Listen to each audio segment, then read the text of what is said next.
और झारखंड में एक आरोप प्रत्यारोप का दौर ईडी और राज्य सरकार के रवैये को लेकर शुरू हो गया है। जिस तरह से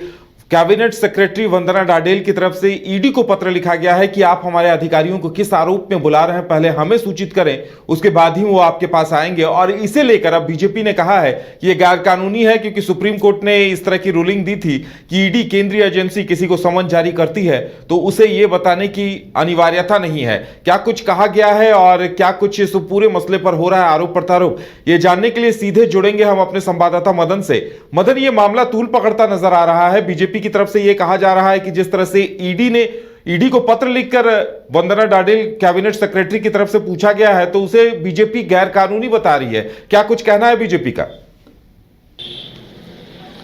देखिए, पहले जिस तरह से झारखंड में ईडी की कार्रवाई लगातार हो रही थी, इस दौरान सरकार की तरफ से यह आरोप लग रहा था कि सरकार के कामकाज को प्रभावित करने के लिए ईडी लगातार समन भेजती है अधिकारियों को। लेकिन अब विभागवार पत्र लिखे जाने के बाद कैबिनेट सेक्रेटरी वंदना डाडेल ने भी ईडी को पत्र लिखा और ये स्पष्ट रूप से पूछा है कि किस आरोप में हमारे अधिकारियों को समन भेजा जा रहा है, इसकी पूरी जानकारी सरकार को दे। लेकिन आज बीजेपी की तरफ से एक तरह से कहें तो हमला बोला गया है और अधिकारियों को एक चेतावनी के तौर पर कही गई है,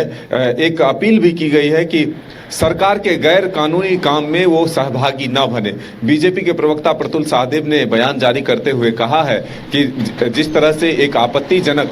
पत्र जो है ईडी को लिखा गया है वंदना डाडेल की तरफ से कैबिनेट सचिव की तरफ से, और यह जवाब मांगा गया है कि किस आरोप में हमारे अधिकारियों को समन किया जा रहा है, इसमें अब सीधे तौर पर सरकार और बीजेपी आमने सामने दिख रहा है। सरकार के जो तमाम सहयोगी दल हैं उन पर हमलावर है और खास करके जो विभागवार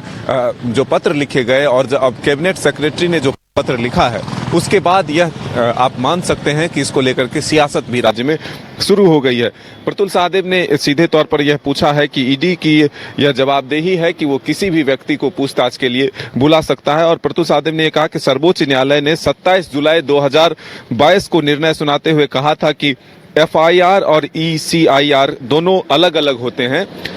ईडी की यह जवाबदेही नहीं होती कि वह जिस व्यक्ति को बुलाता है उसके साथ अपनी ECIR enforcement case information report को साझा करे, यानी कि किस आरोप में वो लोगों को बुला रहा है यह साझा नहीं किया जा सकता है। तो ये आरोप जो है सीधे तौर पर बीजेपी की तरफ से अधिकारियों पर लग रहा है कि वो किसी भी तरह से राज्य सरकार के गैर कानूनी काम में वो हस्तक्षेप ना करें, सहभागी ना बने। जो रूल बुक है उसके हिसाब से ही अधिकारी राज्य में काम करे, नहीं तो फिर जब ईडी समन करती है तो उसने पूछताछ के लिए आना चाहिए। देखिए, आज भी जिस तरह से रामनिवास यादव को पूछताछ के लिए बुलाया गया था और वो नहीं हाजिर हुए, कल पूछताछ के लिए बुलाया गया था और वो हाजिर नहीं हुए। इसके बाद ये लगातार सवाल उठता रहा कि जिस तरह से अधिकारियों के मनोबल को बढ़ाया जा रहा है, ईडी के समन का एक तरह से वैल्यू नहीं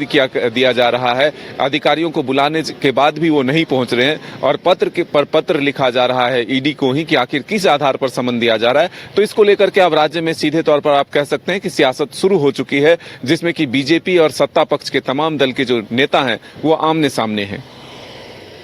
इस तरह से एक तरह से कहा जा सकता है कि ईडी ने सीएम को सम्मन देकर बुलाया, सीएम नहीं आए तो उनके जो मीडिया सलाहकार हैं अभिषेक श्रीवास्तव, पिंटू, साथ साथ उनके करीबी माने जाते हैं विनोद सिंह, उनके यहाँ छापा पड़ा और उसके बाद लगता है अब राज्य सरकार की तरफ से ये क्लॉज डाल दिया गया है कि आपको पहले सरकार को बताना पड़ेगा। तो लगता है अब ऐसे में ईडी अब अगला कदम उठाएगी और इसके साथ ही ये सिलसिला आगे बढ़ता हुआ दिखाई दे रहा है कि दोनों में शाह मात का जो खेल चल रहा है राज्य सरकार और ईडी के बीच। बिल्कुल, देखिए, पहले समन का दौर चलता था, 1 समन, 2 समन, 4 समन, 8 समन, लेकिन अब